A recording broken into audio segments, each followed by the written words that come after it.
Hey, how you guys doing? Enjoy some completely unrelated background footage while I talk about stuff that's been on my mind lately, namely motivation and discipline.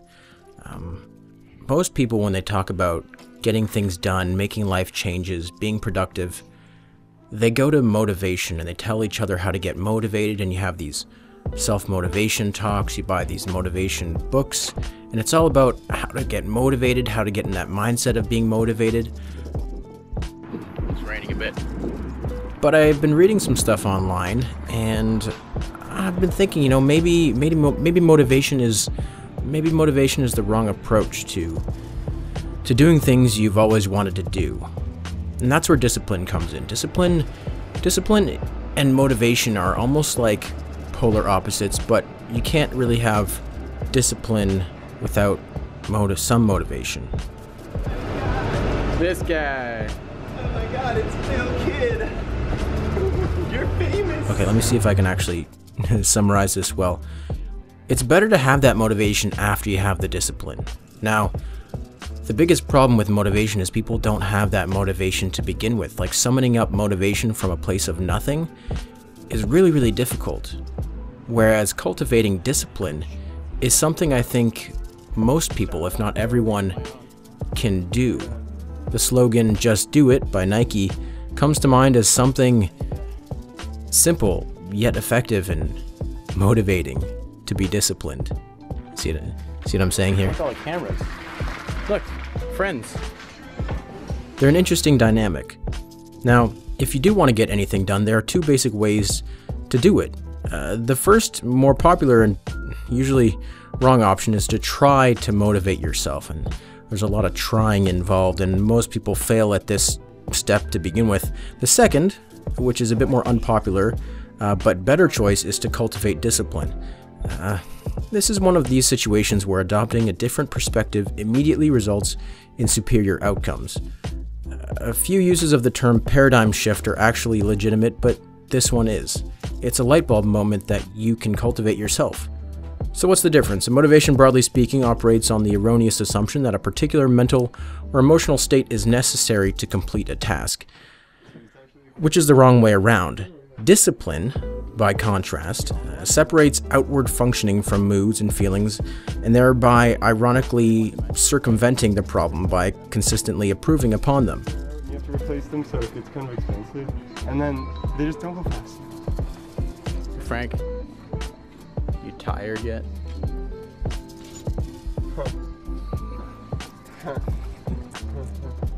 In simple terms, you remove your emotion and your desire, and you do what you have always told yourself you should do. It's more of a should than would. Now, if you successfully complete that task that you set out to do without the motivation to do it, you're bringing about an inner state of non-procrastination that chronic procrastinators think they need to initiate things in the first place. You see, really one thing has to come before the other to chronically do things that you know you should be doing. A good analogy is you don't wait until you're in Olympic form to start training. You train to get into Olympic form. If action is conditional on feelings, and waiting for the right mood to strike becomes a really bad form of procrastination, and it gives you an excuse. I know that too well, and I struggled with this a lot of the time I was making videos, and I got to the point where I did become disciplined, and I was so disciplined at making YouTube videos for the longest time, it eventually occurred to me that I stopped enjoying them. Now that's something different, because I knew I should have been doing YouTube videos that I had been doing, but I wasn't enjoying doing them. If you're not enjoying the outcome of your discipline, then maybe you're not doing what you should be doing. Now, the question is, how do I make my feelings inconsequential and do the things I consciously want to do without being a little bitch about it?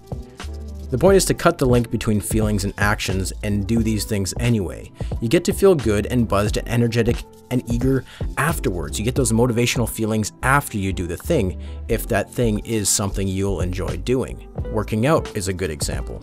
Very few people go to the gym motivated and ready to just destroy themselves and having those good feels before. But once you're done, once you're leaving, you have that rush of chemicals to your brain from just releasing all that serotonin, and it feels really good, and you have that motivation to do it again. And the thing that I do is I try to capture that feeling and remember that feeling for the next workout, and I go, oh yeah, that's what it feels like.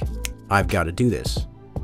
Now there are things you should do that you won't enjoy doing in the end, like doing your taxes, doing necessary things. Now obviously my comments about enjoying what you're doing, being disciplined at it, doesn't apply to these things because these things are necessary to do. But a lot of the times people procrastinate because they're not motivated. But when you become disciplined and you cultivate a lifestyle of discipline, these things become very much more easier to do, and you can do them much more efficiently without that procrastination. And I think this is the reason why a lot of people end up just lazing about doing fuck all day. Discipline can be like an engine that once kickstarted actually supplies energy to the system. For consistent long-term results, discipline trumps motivation. Discipline is a long-term successful strategy. You need to be disciplined. That's something I'm still learning to do, but today I went through all my files, reorganized anything, I cleaned out the other room, I squared everything away, and even though when I went at it, I didn't really feel like doing it, I have this amazing feeling of just productivity and production and completion afterwards. It's a really good feeling. In short, discipline is a system, whereas motivation is a bursty kind of thing. How do you cultivate discipline? By building habits. Brushing your teeth. By building habits, starting as small as you can manage, even microscopic, you gather momentum. Then you reinvest it in bigger and bigger changes to your routine. And you build this positive feedback loop where you just keep doing more and more awesome stuff because you can and you will and you should and you do. Motivation is not a productive attitude to productivity. Discipline is.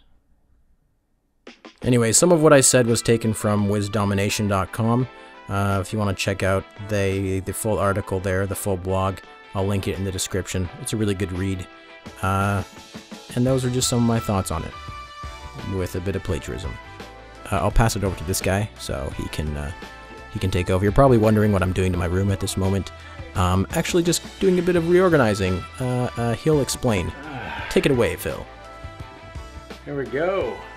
My new room / workspace. So I got the mic set up right over there, and I've got, well, it's pretty bright there, but I've got this corner all blanketed in, this back wall. So the reason I have this back wall blanketed is because it's opposite the mic, and so that's where most of the sound is going to bounce back and forth.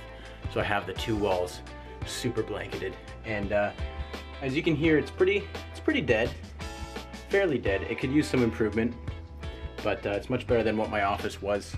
I went a bit more full on with this, so when I close the door and push that back and hit record, well, you can hear it in the recordings. It sounds much better, at least reverb wise.